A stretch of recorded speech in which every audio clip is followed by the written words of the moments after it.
अस्सलाम वालेकुम दोस्तों। हम सब अपनी अपनी ख्वाहिशात के ग़ुलाम हैं, जिनमें कुछ जायज़ हैं, कुछ नाजायज़ हैं। आज मैं आपको जिन्नात की पुरअसरार और नादीदा दुनिया से मिलने वाला अल्लाह से अपनी कोई भी जायज़ ख्वाहिश हाजत पूरी कराने का वजीफ़ा और अमल बताऊँगा।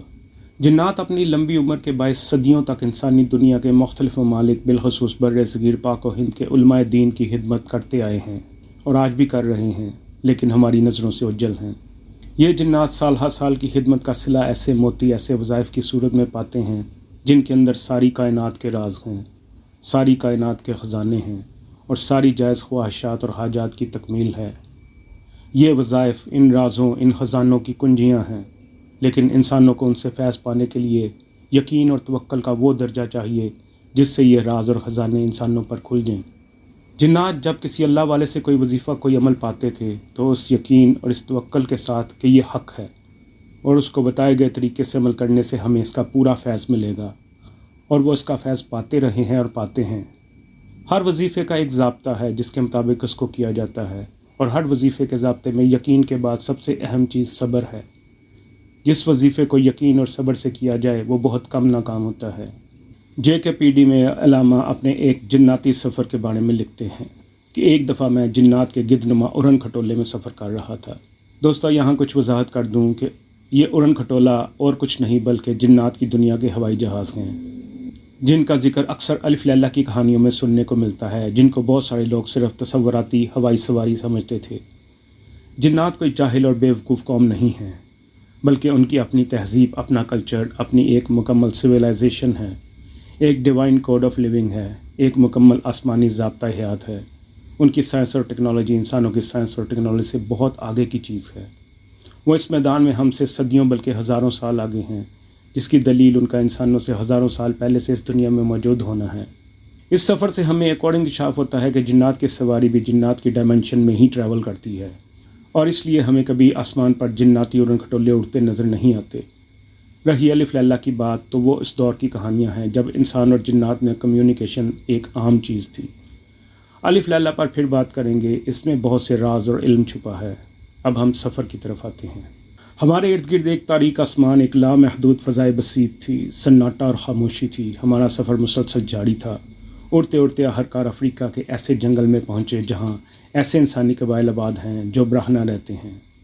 वहाँ इतने वसी और ईज़ दरख्त हैं कि 50 आदमी मिलकर भी दरख्त के गिर्द घेरा नहीं डाल सकते।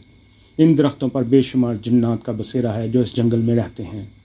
दोस्तों, ये बात बिल्कुल सच है कि अमेज़न के कुछ कबाइल के अलावा जनूबी अफ्रीका के खुशक तरीन मुल्क नमीबिया के अंदर हिम्बा कबाइल हैं जो ब्राह्मण रहते हैं, और इस मुल्क के जंगलात में दुनिया के बड़े बड़े दरख्त पाए जाते हैं।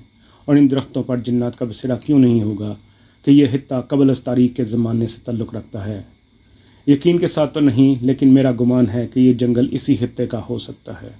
वो लिखते हैं कि मेरे कुछ दोस्त मुसलमान जिन्नात वहाँ रहते हैं। उनके यहाँ एक फौतगी हो गई थी। उनका बहुत अरसे से इसरार था कि मेरी उनसे मुलाकात कराएं। इनमें से कई तो मुझसे मिलने आए, लेकिन लंबे सफ़र की वजह से मैं इससे पहले उनसे मिलने नहीं जा सका था। अब उन जिन्नात के सरदार के इंतकाल पर मेरे दोस्त जिन्नात ने इसरार किया कि चलें और सरदार की फौतगी का अफसोस भी हो जाएगा और दुआ भी कर दें। ये सफ़र इस कदर तवील था कि सारी रात सफ़र में ही कटी। जब हम वहाँ पहुँचे तो बहुत बड़े बड़े जिन्नात हमारे इंतज़ार में थे। कालीन बिछे हुए थे और उन पर तकिए लगे हुए थे, और सब तरफ काफ़ी अफसरदा सी चहल पहल थी। दोस्तों, यहाँ ये वजाहत करता चलूँ कि इस वक्त अलामा इंसानी दुनिया में नहीं बल्कि जिन्नात की डायमेंशन में थे, एक ऐसी जहद में जो इंसानी नज़रों से उज्जल है। जो सरदार फौत हुए थे उन्होंने 150 साल दिन में रोज़ा रखा, और इस दौरान उनका कभी एक रोज़ा भी नहीं चूका था। उनके बेटे से मेरी मुलाकात हुई तो उन्होंने बताया कि उम्र तो उनकी बहुत लंबी थी, लेकिन 150 साल उन्होंने मुसलसल रोज़ा रखा और दिन रात में एक कुरान पढ़ लेते थे। अब तक उन्होंने लाखों कुरान पढ़े थे। जब उनका आखिरी वक्त आया तो उन्होंने मुझे अपने करीब बुलाया और कहा, बेटा, मैंने सारी उम्र बड़े बड़े उलमा और मुहद्दिसीन की खिदमत की है। उनकी खिदमत से मैंने एक राज, एक मोती पाया है। इस राज को सदा संभाल कर रखना और इस राज को कभी ज़ाया ना करना। तुम्हें जब भी कोई मुश्किल या परेशानी आए और जब भी कोई हाजत हो, और इस हाजत का ताल्लुक़ ज़मीन वालों से हो या आसमान वालों से, इस राज को पढ़ना, तुझे 100% मतलूब मिलेगा। मेरे आंसू टपक रहे थे और मैं उनकी कमज़ोर आवाज़ में उनकी नसीहत सुन रहा था। तब मेरे वालिद ने मेरा हाथ पकड़ा और चूमा और कहा, बेटा, अगर तू हर वक्त बावजू रहेगा तो तकदीर की ठोकरों से महफूज रहेगा। ہر وقت باوضو رہنے سے رزق اور صحت میں برکت ہوگی، اور عزت و شان و شوکت تجھے ڈھونڈے گی، تو اس کو نہیں ڈھونڈے گا۔ تیری زندگی میں راحت اور برکت ہوگی۔ انہوں نے ایک اور نصیحت کی کہ سلام کرتے رہنا، سلامتی تیرے چاروں طرف رہے گی۔ تو دوستو، شاید اس لیے حدیث میں حالی گھر میں بھی داخل ہوتے وقت اسلام کا حکم ہے کہ اس سے مکان اور مکین دونوں کو سلامتی ملتی ہے۔ پھر وہ جن اپنے بیٹے سے بولے، اور جو راز میں تمہیں دینا چاہتا ہوں وہ یہ ہے کہ 2 رکعت نماز حاجت کی نیت سے پڑھ، اور اس میں ثنا کے بعد سورہ فاتحہ شروع کر، اور جب ایاک نعبد و ایاک نستعین پر پہنچے تو اس کو بار بار دہرا، اتنا دہرا 200 300 500 2000 3000 کی تعداد میں اس کو دہرا۔ اگر تو کھڑا ہو کر یہ نفل پڑھ لے تو سعادت ہے، نہیں تو بیٹھ کر پڑھ لے، اور اپنے مقصد کا تصور کر کے اس عمل کو مسلسل دہراتا جا، اتنا دہرا کہ تیرے اندر ایک وجدان کی کیفیت پیدا ہو جائے اور تو اللہ کی محبت میں غرق ہو جائے۔ چاہے جتنی دیر لگ جائے، اپنے عمل کو اسی طریقے سے کرنا ہے۔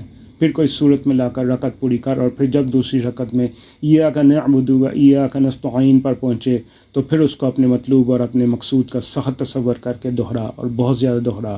اپنے تصور کو مضبوط سے مضبوط کرتا جا اور دہراتا جا، حتیٰ کہ تیرے دل کی کیفیت اشارہ کر دے اور تیرا دل مان جائے کہ اللہ پاک نے میری حاجت کو پورا کر دیا ہے۔ اور پھر سلام پھیر کر انتہائی خشوع سے دعا کر۔ وہ سردار کا بیٹا رو رو کر مجھے یہ سب بیان کر رہا تھا کہ میرے والد نے اس دنیا سے جاتے ہوئے مجھے یہ راز دیا۔ یہ راز میں نے کسی کو نہیں بتایا، میں نے آپ کو دیکھا نہیں تھا، بس نام سنا تھا۔ ہماری جنات قوم آپ سے عقیدت رکھتی ہے اور آپ سے ملنے جاتی ہے۔ آج آپ میرے والد کی فوتگی میں شرکت کے لیے بہت دور سے آئے ہیں، تو جو میرا والد مجھے دے گیا تھا وہ میں آپ کو دینا چاہتا ہوں۔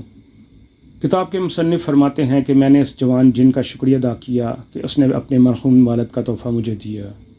سورہ فاتحہ کے اس عمل کو میں نے جب بھی آزمایا یا کسی کو دیا، نہایت تقصیر اور بے خطا پایا۔ بہت کمال اور بابرکت عمل ہے، عجیب اس کے کمالات ہیں، عجیب اس کی برکات ہیں۔ ہر وہ چیز جو ناممکن ہو اس سے ممکن ہو جاتی ہے۔ ایسے ایسے واقعات سامنے آئے کہ عقل دنگ رہ جاتی ہے کہ ایسے بھی ہو سکتا ہے، اور بعض اوقات انسان کہتا ہے کہ ایسا نہیں ہو سکتا، لیکن جب عمل شروع کرتا ہے تو آنکھوں سے دیکھ لیتا ہے کہ ایسا ہو گیا ہے، اور واقعی اللہ اس کی برکت سے ایسا کر دیتے ہیں۔ بہت پرتاثیر اور تیر بہدف عمل ہے، اور اپنی طاقت اور تاثیر کے لحاظ سے بہت باکمال ہے۔ میں نے جس کو بھی یہ عمل دیا ہے، مجھے ایک بھی شخص ایسا نہیں ملا جس کو نفع اور فائدہ نہ ہوا ہو۔ ایسے ایسے لوگ بھی ملے ہیں جن کی زندگی میں وبال، بلائیں، پریشانیاں، دکھ اور الجھنوں نے ڈیرے ڈال رکھے تھے۔ ایسی عورتوں نے یہ عمل کیا جن کے رشتے نہیں ہوتے تھے اور ان کے بال سفید ہو گئے تھے۔ ایسی ماؤں نے یہ عمل کیا جن کی اولادیں نہیں ہوتی تھیں۔ بس اس کو مستقل کرتے رہنا ہے، چند دن، چند ہفتے، چند مہینے کرتے رہنا ہے، جب تک کامیابی نہیں ملتی۔ مقدمات میں کامیابی، مشکلات سے دوری اور مسائل کا حل، غموں سے دوری، دکھوں سے دوری، زندگی کی ہر مشکل کو دور کرنے اور ہر پریشانی کو دور کرنے کے لیے اس سے بڑا وظیفہ شاید کہیں نہ ملا ہو۔